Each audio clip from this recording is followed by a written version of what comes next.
नमस्कार, मैं हूं जटाशंकर सिंह। आइए देखते हैं मेट्रो इंडिया न्यूज, हर खबर पर खास नजर। आज हम बात कर रहे हैं आयुर्वेदाचार्य डॉक्टर महेश मेहता जी से। आयुर्वेद को लेकर जो भ्रांतियां समाज में फैली हैं, जो एक समस्याएं खड़ी की जा रही हैं, कुछ लोग हैं जो डॉक्टर्स आयुर्वेद के डॉक्टरों की सर्जरी पर विरोध कर रहे हैं, हंगामा मचा हुआ है। उसी को लेकर हमारे साथ डॉक्टर महेश मेहता जी हैं, ये खुलकर आज सामने आए हुए हैं कि आयुर्वेद पे जो कुछ लोग टिप्पणी कर रहे हैं, आयुर्वेद की जो लोग यहाँ पे एक मुहिम चला रहे हैं आयुर्वेद के खिलाफ, उसके सामने एक खुलकर आए हैं बोलने। और आयुर्वेद से जो समाज को एक दिशा मिल रही है, उपचार मिल रहा है, उसके बारे में अपना पक्ष रखना चाहते हैं। और जो लोग विरोध कर रहे हैं उसको भी अपनी बात बताना चाहते हैं कि आयुर्वेद से क्या फ़ायदा है। भारत की सबसे पुरानी चिकित्सा पद्धति है आयुर्वेद, क्यों इतना हंगामा मचा है, क्या हुआ है? नमस्कार मित्रों, जो लोग हंगामा मचा रहे हैं या तो उनकी नासमझ है या तो कोई मजबूरी है, या तो लाखों करोड़ों रुपया खर्च करके उन्होंने जो खर्च किया उनकी रिकवरी शायद इस सरकार के माध्यम से बंद हो जाएगी। दूसरी बात है मल्टीनेशनल कंपनी।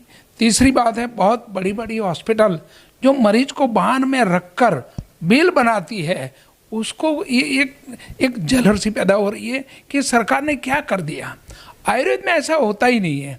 आयुर्वेद एक नेचुरल ट्रांसपेरेंट एक प्रमाणभूत चिकित्सा पद्धति है और ऋषि मुनियों की खोज है। परदेसी चिकित्सा पद्धति ने हिंदुस्तान में डेरा जमा कर जो बान में रखा है, वो वर्तमान सरकार वो बान हटाना चाहती है, उसका एक हंगामा है। मैं मानता हूँ कि हमारी सोसाइटी के कई लोग की दयाजनक स्थिति है जो आयुर्वेद की सर्जरी का विरोध कर रहे हैं। सर्जरी पहले थी, है और रहेगी। दूसरी बात, हड्डी जोड़ वनस्पति के माध्यम से हार्डवेयर भी थे, इतना बिल नहीं बनता था। आज जो बिल बना रहे हैं, एक रिजर्व बैंक की करेंसी का सवाल है। बहुत मल्टीनेशनल कंपनियां यहाँ से हिंदुस्तान से पैसा उठाकर बाहर लेके गई, वो शायद बंद हो जाएगा। डॉक्टर साहब, अगर देखा जाए तो आयुर्वेद में कई ऐसे पद्धतियां हैं जिसके माध्यम से असाध्य रोगों को भी ठीक किया जाता है। इसमें उपचार की सीधी एक सटीक प्रणाली है और इस परंपरा को कहीं ना कहीं डोमिनेट किया गया। जो इसके डॉक्टर्स हैं उनको उतना महत्व समाज में नहीं मिला। अब सरकार जो है, वर्तमान सरकार, अगर इसको कुछ सुधार रही है तो इतना हंगामा क्यों इस पे हो रहा है? पिछली सरकार का पूरा प्रोटेक्शन था एक परदेशी चिकित्सा पद्धति को। आयुर्वेद की वो अंडर एस्टिमेट करते थे या तो उन्होंने साइड कॉर्नर कर दिया था। वर्तमान सरकार जो है आयुर्वेद को प्रमोट करती है और भारत की सरकार, पहली बार भारत की सरकार आई है जो भारतीय चिकित्सा पद्धति को उजागर कर रही है। मैं ऐसा मानता हूँ कि ऐसा कुछ विरोध करने की ज़रूरत नहीं है। दुनिया में ऐसा कोई दर्द नहीं है, दुनिया में ऐसी कोई अव्यवस्था नहीं है जो आयुर्वेद से सिद्ध न हो जाए। दुनिया में ऐसा कोई दर्द नहीं है जो हिंदुस्तान में वो ठीक न हो जाए। दुनिया में कोई ऐसा वायरल नहीं है या तो ऐसा कोई वायरस पैदा नहीं होता है जो आयुर्वेद उनका कंट्रोल न कर सके। हमारे साथ बातचीत कर रहे हैं आशीर्वाद औषधालय के डॉक्टर महेश मेहता जी। इनका कहना है कि हर असाध्य रोग का उपचार आयुर्वेद में है, लेकिन जो लोग विरोध कर रहे हैं वो भी हमारे ही समाज के लोग हैं। उनको एक मोहरा बनाया जा रहा है। जो कुछ बड़ी कंपनियां हैं वो पर्दे के पीछे से ये सारा खेल खेल रही हैं, आयुर्वेद को एक लिमिट दायरे में वो बांधना चाहती हैं। लेकिन सर, ऐसा क्यों? हमारे जो पुरानी चिकित्सा पद्धति है, हमारी जो परंपरा है, प्राचीन जो जड़ी बूटी औषधियाँ हैं, ऋषि मुनियों के ज़माने से चली आ रही हैं, तो हमारी जो ये औषधियाँ अभी देशों में पेटेंट की जाती हैं, लेकिन हमारे जो देश में अगर इसका कुछ सही उपयोग किया जाए तो उसको हमें एक सीमित दायरे में समेटने की कोशिश की जा रही है। तो इसके पीछे क्या समझा जाए? एक ही बात है, लाखों करोड़ों रुपए का खर्च करके जो कंपनियां बैठी है उनके तो आग लग गई है। दूसरी बात, पिछले 100 साल से एक घर पर जो कब्जा है वो आज कब्जा हटाना है, वो वर्तमान सरकार की मुहिम है। जैसे आप देखते हैं जम्मू कश्मीर, पूरी दुनिया सोच रही थी कि जम्मू कभी आज़ाद नहीं होगा, कश्मीर कभी आज़ाद नहीं होगा, वैसे आयुर्वेद कभी आज़ाद नहीं होगा। आज लोगों ने देख लिया पूरी दुनिया में कि हिंदुस्तान में आयुर्वेद आज़ाद हो गया है, योगा आज़ाद हो गया है। पहली बार प्रजालक्षी निर्णय भारत सरकार ने लिया है। ये प्रदूषण जो पश्चिम का है वो मैं मानता हूँ कि सरकार जरूर हटाएगी। उसकी एक जलन है, एक पॉलिटिकल इश्यू है। पिछली जो सरकार शासन में थी उनका भी ये हफ्ता पानी बंद हो जाएगा, ये सबसे बड़ी एक मुहिम थी, वो डिस्कनेक्ट हो जाएगी।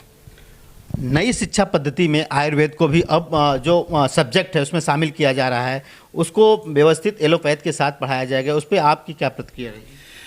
पहली बात तो यह है, प्रधानमंत्री नरेंद्र भाई की पहले राउंड जब शपथ लिया उनके बाद उन्होंने एक निर्णय लिया, जो भी प्रादेशिक चिकित्सा पद्धति है उनको अगर भारत के अंदर प्रैक्टिस करना है, MBBS है जो भी है, उनको आयुर्वेद की अध्ययन करना जरूरी है, आयुर्वेद के पाठ सीखना जरूरी है, आयुर्वेद को इम्प्लीमेंट करना बहुत ज़रूरी है। सेकंड राउंड में ये पूरी सिस्टम को खुलकर सामने कर दिया। आयुष मंत्रालय के अंडर में पूरा एक मिशन बन गया।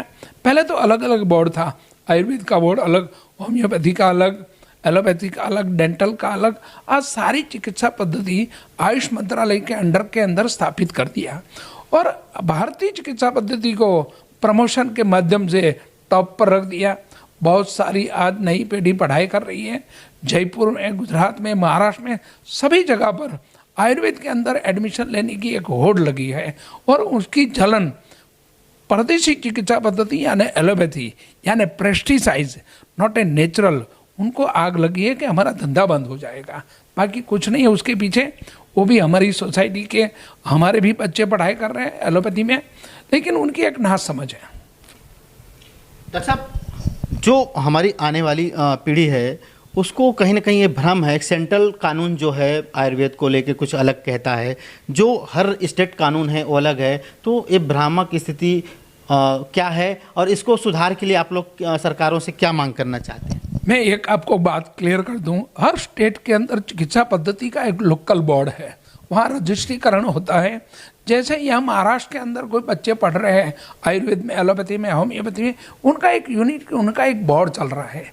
सेंट्रल नेतृत्व आयुष मंत्रालय के अंडर में, पूरे भारत के अंदर सभी एक ही कानून है। मुझे यहाँ भी लोगों की चिकित्सा करना है, पंजाब में भी करना है, फॉरेन में भी करना है, तो कोई स्टेट का कानून अलग नहीं है, सेंट्रल का कानून एक ही है और सभी को एक ही लागू होता है। ड्रग्स कानून भी एक ही है सेंट्रल में, चिकित्सा कानून भी एक ही है, हॉस्पिटल का रूल्स और रेगुलेशन भी सेंट्रल से ही क्लियर होता है। हमारे साथ डॉक्टर महेश मेहता जी थे। इनका कहना है कि आयुर्वेद को जो महत्व दिया जा रहा है उससे आने वाले दिनों में और सुधार होगा, चिकित्सा पद्धति का विस्तार होगा और जो विरोध करने वाले इनके ही भाई बंधु हैं एलोपैथ के लोग, वह भी इनकी बात माने और इनके साथ कंधे से कंधा मिला के काम करे। जो आम जनमानस है, आम जनता है, उनका भी भला होगा। आयुर्वेद जो हमारी भारत की परंपरा है उसको एक नई मान्यता मिलेगी, विश्व में नई पहचान मिलेगी। Jatashankar Singh, metro India news, Mumbai.